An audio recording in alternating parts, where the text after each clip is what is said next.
그중에서 이 초등학생들한테 꼭 필요한 거, 꼭 필요한 걸로 세 가지만 뽑아가지고 네. 안녕하세요. 이사연의 초등생활 처방전입니다. 공부 마스터 플랜이라는 작가님이 쓴 책이에요. 이제 공부 잘하는 아이들이 어떤 공통점을 갖고 있는지를 좀 인터뷰에서 이제 정리를 했다라고 해요. 좀 우리 초등학생 학부모님들이 적용할 수 있는 걸로 말씀을 해주시면 좋을 것 같아요. 아, 네. 내가 잘하고 싶은데 좀 성적이 잘 안 나오는 학생들을 위해서 쓴 책이지만 사실 공부뿐만 아니라 어떤 영역에서도 좀 다 적용될 만한 내용들이라고 생각을 해요. 그래서 오늘 좀 준비한 내용들도 사실 뭐 꼭 공부를 잘하겠다 이런 것보다 그냥 내가 어떤 목표가 생겼을 때 그거를 어떻게 이뤄낼 수 있는가라는 질문으로 바꿔서 얘기를 좀 들어주시면 좋을 것 같고요. 오늘 이제 전 세 가지 공통점을 얘기를 드려보려고 하는데, 첫 번째가 이제 목표 중심적 사고, 두 번째가 이제 공부의 가성비, 그리고 세 번째가 이제 몰입과 집중이에요. 그래서 세 가지를 하나씩 얘기를 드려보도록 하겠습니다. 그러면은 이 첫 번째, 이 목표 중심적 사고, 이게 뭔가요? 예를 들어서 학생들이 플래너를 많이 써요, 스터디 플래너를. 근데 제가 이렇게 물어봐요. 이 스터디 플래너 계획을 썼으면 이거 계획을 왜 쓰니? 물어봤을 때 그냥 써야 되니까 써요, 이렇게 얘기하는 애들이 많아요. 근데 사실 정말 공부를 잘하는 애들은 스터디 플래너나 계획을 세우면서 이 계획을 통해서 내가 어떤 거를 이루고자 하는지, 뭐 내가 지난 시험에 80점을 받았으니까 이번에는 90점을 받아야죠. 그래서 10점을 올리기 위해선 이런 게 필요해요. 그래서 이런 계획이 나옵니다. 이런 사고방식을 갖고 있다는 게 이 목표 중심적 사고의 어떤 핵심인 것 같아요. 자기가 부족한 부분을 계속 채우는 거죠. 네. 그러면은 이제 공부를 잘하는 친구들이 목표 중심적 사고를 하고 있을 때 좀 그들만의 어떤 목표 중심적 사고를 하는 방법이 있을까요? 저는 이제 이거를 두 가지로 나눠서 얘기하는데, 첫 번째가 거꾸로 생각하기, 그리고 두 번째가 나누어 생각하기예요. 그러니까 일단 첫 번째 거꾸로 생각하기를 얘기해 보면, 내가 이 공부를 통해서 최종적으로 이루고자 하는 상태, 즉 목표에서부터 생각을 출발한다는 거죠. 왜냐하면 예를 들어서 내가 10점을 올리고 싶다. 그러면 이미 내가 해야 될 것들은 쭉 정해져 있기 마련이거든요. 그러면 이거를 이제 토대로 내가 오늘 계획을 세워야 되는데, 그냥 막연히 내가 오늘 뭐 하지? 아, 오늘 국어, 영어, 수학 이렇게 돼버리면 사실 그 계획이 좀 실천에 옮겨지기도 어렵고 그 계획을 통해서 뭔가 변화하기가 좀 어렵죠. 그래서 공부나 어떤 사소한 생활 습관이나 뭐 예체능 이런 모든 것들에 있어서 좀 관련이 있을 것 같아요. 그러면 이제 그 다음에 나누어 생각하기를 말씀을 하셨는데요. 이거는 좀 어떤 건가요?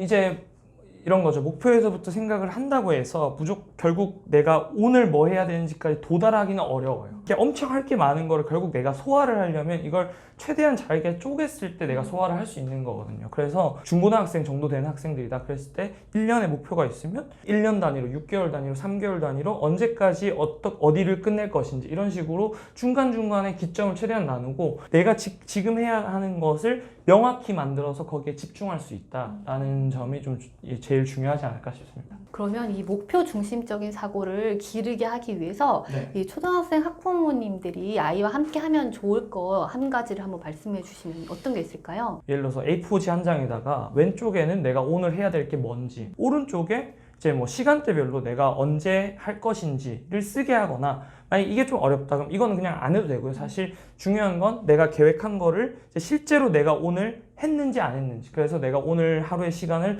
어떻게 보냈는지를 피드백하는 어떤 습관을 직접 학생이 써보게 하면 좋을 것 같아요. 이게 뭐 제가 저번 영상에서도 얘기했던 것 같은데, 제 친구 중에 삼형제가 서울대 경영학과 간 친구가 있는데, 그 친구가 이제 얘기하기를 어릴 때부터 자기는 뭐 다른 건 몰라도 엄마가 매일 그렇게 계획을 세우게 하다 보니까 되게 많은 이제 수험 생활하면서 할 게 되게 많은데 그거를 조금 현명하게 잘 이렇게 처리해 나갈 수 있었다라고 얘기를 하더라고요. 그러면 첫 번째 요인이 목표 중심적 사고였고요. 그러면 두 번째 요인이 공부 가성비다라고 말씀을 하셨어요. 그 서울대 학생들 100명 인터뷰했을 때 거의 90%가 똑같은 얘기를 했던 것 중에 하나가 뭐냐면, 여러 권을 한 번씩 보는 것보다 한 권을 여러 번 보는 게 훨씬 더 효율적이다, 중요하다라고 얘기를 했어요. 왜냐하면 한 권에서 내가 한 번 풀고 틀린 것들을 다시 보완하고 또 몰랐던 걸 보완하고 이런 식으로 하나를 좀 정교하게 공부하면서 이렇게 넘어가는 과정들이 나중에 자기주도 학습에 되게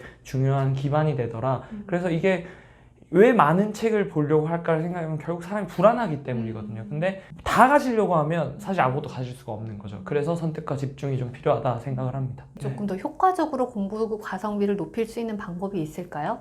예를 들어 고등학생들한테 전 이런 얘기 하는데 네가 인터넷 강의를 계속 들으면서 인터넷 강의 시간만큼 혼자서 공부를 하는 시간이 없다면 사실 그 시간 때문에 공부를 잘하게 되는 사람은 너가 아니라 그 인강 선생님이다. 예를 들어 시험이라는 게 결국 네 머릿속에 몇 번 방에 뭐를 찾아서 꺼내시오라는 게 시험이잖아요. 근데 계속 집어만 넣으면 사실 머릿속에 이게 정리가 안 되고 내 걸로 남아있지가 않아요. 최소한 50분을 공부했다. 그럼 반드시 10분 동안은 이 머릿속에 있는 거 집어넣었던 거를 다시 꺼내면서 뭐 내가 누군가한테 설명을 한다. 그랬을 때 설명하다 막히면 그 부분이 사실은 이제 내가 모르는 거잖아요. 저번에 메타인지 영상과도 비슷한 얘기인데 그렇기 때문에 이 머릿속에 구멍을 최소화시키는 거에 이 공부에 어떤 초점이 맞춰져 있다라고 생각을 하고 그래서 막 계속 집어만 넣으면 많이 한 것 같지만 사실 오히려 좁게 좀 덜 집어넣더라도 꺼내보면 오히려 공부의 가성비 효율이 훨씬 더 높아질 수 있는 거죠.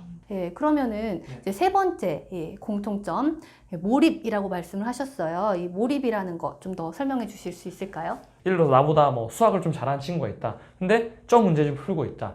그럼 왠지 수학 저 문제집 풀어야 될 것 같고 또 내가 영어 공부하고 있는데 나보다 공부 잘하는 애가 수학 공부하고 있다. 그럼 왠지 수학 공부해야 될 것 같고 그러니까 내가 무엇을 해야 되는지가 명확하지 않은 거죠. 그래서 일단 내가 딱 무엇을 해내야 되는지를 명확하게 만드는 것이 좀 중요하다라고 할 수 있겠고 좀 관역을 정확하게 딱 명확하게 만들어 놓는 것이 몰입을 잘하는 집중을 잘하는 가장 전제가 되지 않을까 생각을 합니다. 그리고 또 몰입하기 위해서는 어떤 것들을 하면 좋을까요? 공부를 하는 시간과 노는 시간을 아주 명확히 분리해야 되는 것 같아요. 어머님들은 우리 애가 계속 공부를 했으면 좋겠잖아요. 공부하는 시간과 노는 시간을 분리해야 되는데 어머니들 마음이 이걸 다 공부해야 된다 생각하니까 애 입장에서 그게 안 되죠. 그러니까 공부를 하는 것 같지만 사실 이게 공부하는 것도 아니고 노는 것도 아니고 이도저도 아닌 시간이 있기 때문에 일단 이 시간을 좀 명확히 분리하는 것이 중요할 것 같고 두 번째는 집중할 수 있는 상황을 어떻게 만들 것인가. 예를 들어서 옆에서 엄마가 소파에서 엄마 아빠 TV 보고 있는데 공부하라 그러면 공부 되겠어요? 안 되죠. 근데 이건 의지가 부족한 문제가 아니라 상황이 만들어져 있지 않기 때문에 정말 집중을 할 수 있는 상황인가라는 질문을 부모님이 좀 먼저 해보시는 게 중요하지 않을까 생각합니다. 이 세 가지 요인들을 생각을 하시면서 아이들과 오늘도 즐겁게 공부를 했으면 좋겠어요. 그래서 다음번 영상에서는 성적이 좀 낮았는데 급상승하는 친구들이에요. 그래서 조금 더 의미가 다른 것 같아요. 공부를 좀 원래 잘하는 친구들과 급상승하는 친구들은 다르기 때문에 그 친구들의 영상으로 만나 뵙도록 하겠습니다. 네, 좋아요와 구독 많이 부탁드립니다.